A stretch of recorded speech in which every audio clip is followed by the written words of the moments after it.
차장님께 묻겠습니다.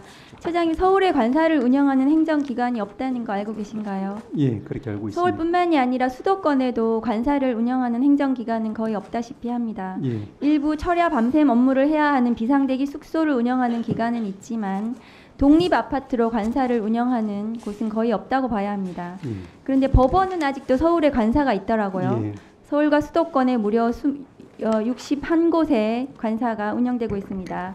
지금 보시는 바와 같습니다. 이제 다음 거 보여주세요. 그 법원 행정처 소속의 대법관 두 분하고 그 다음에 14명의 법관들이 모두 서초구에 있는 관사를 사용하고 있고 11명은 월세 관사를 사용하고 있습니다. 이 직원들 모두 합해서 그 행정처 직원 관사 전부 월 비용이 2억입니다. 그런데 서초구에 지금 이제 처장님 관사가 있으신 거 맞죠? 서울대에 나오시고 서울 동부 지원에서 임기를 시작하셨고 대법관 되기 직전까지 근무지가 서울 고법 맞습니까? 그렇습니다. 그리고 인사청문회 할 때 10년 동안 주말부부 하셨다고 하셨는데 서울에 계시는 동안에 서초구에 있는 관사를 이용하신 건가요? 아닙니다. 여기서 와서 대법관 되셔서. 예. 근데 처장님 원래 부산에 집이 있으시다고 하셨는데요. 예. 지금도 부산에 집이 있으신가요? 아닙니다.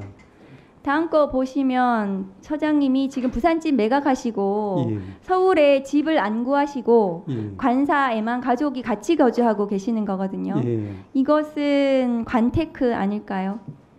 그렇게 규정에 따라서 한 것이긴 합니다만은 그렇게 볼 여지가 있다고 하면은 송구스럽습니다.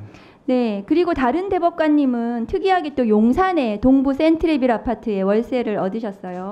그리고 대법관님은 두 분 다 가족들하고 함께 사시고 용산 관사는 1억 보증금의 월세 470만 원 월.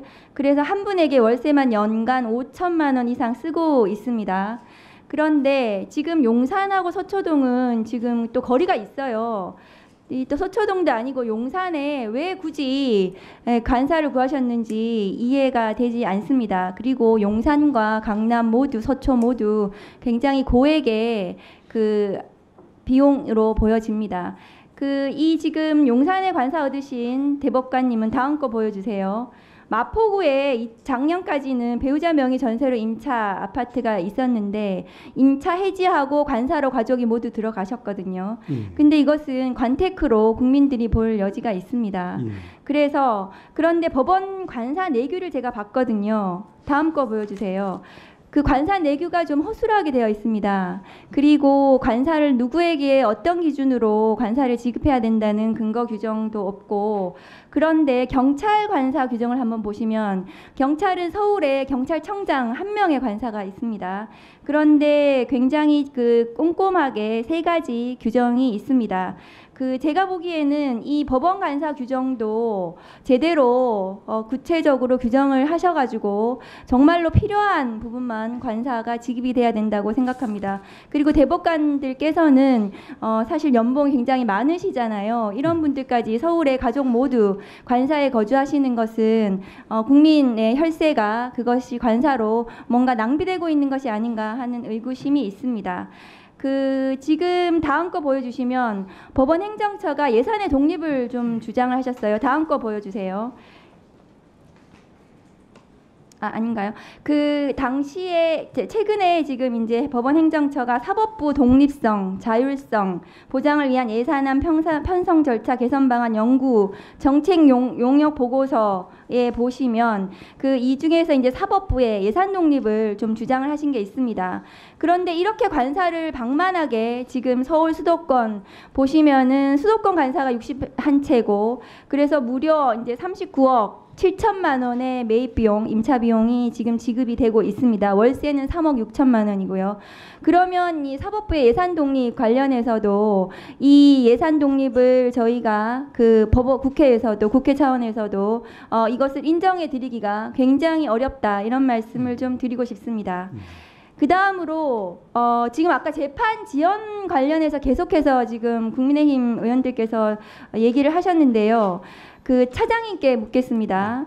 지금 법관들의 각급 선거관리위원회 겸직 현황 보여주세요.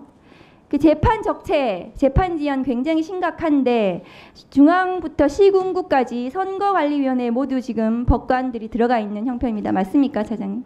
예, 맞는 것 같습니다. 지금 법관 정원의 9% 가까이가 각급 선거관리위원회에 들어가 있고 수당도 받고 회의도 참석하고 이 중에서 지금 서울선관위의 김정중 위원장님, 중앙지법 법원장님이신데요. 올해 4월에 7번을 출석을 하셨어요. 선관위에.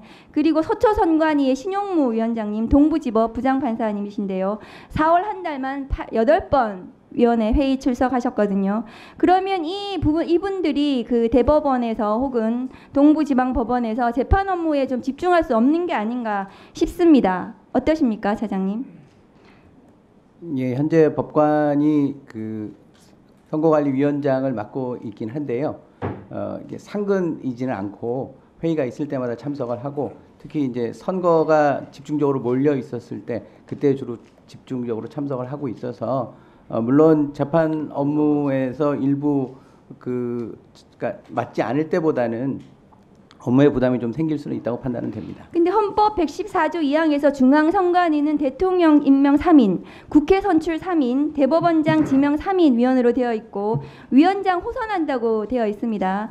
그런데 지금 관례적으로 위원장이 대법관이 맡고 계시고 광역시도 선관위원장도 지방법원장, 그다음에 기초선관위 위원장은 지법부장급이 맡고 있습니다. 그런데 이게 헌법상 독립적인 권한과 기능을 명시한 선거관리위원회의 정치적 중립성이 사법부로 치우쳐 있다는 저는 생각이 들거든요. 이게 관행으로 호선으로 대법관 그다음에 법관들이 선관위를 지금 거의 맡아서 하고 계시는데요. 그리고 이 수당도 굉장히 많습니다. 그러면 이중의 혈세가 지급되고 있는 것이 아닌가 하는 생각이 들거든요. 다음 거 보여주세요. 그런데 차장님, 관행이라는 이름으로 축구 경기 중에 문제를 제기하는 선수와 판정을 내는 심판이 같은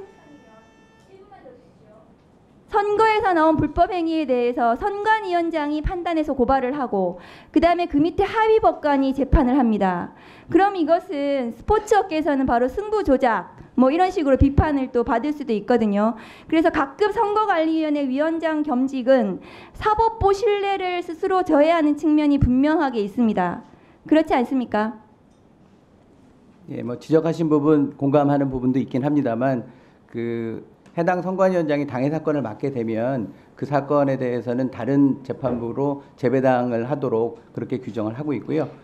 저희로서는 그 공정성을 잃지 않도록 최선을 다하도록 하겠습니다. 지금 이제 명태균 관련해서도 창원지법 법원장이 선관위인 거기서 고발을 하고 또 창원지법에서 또 재판을 할 거예요 아마.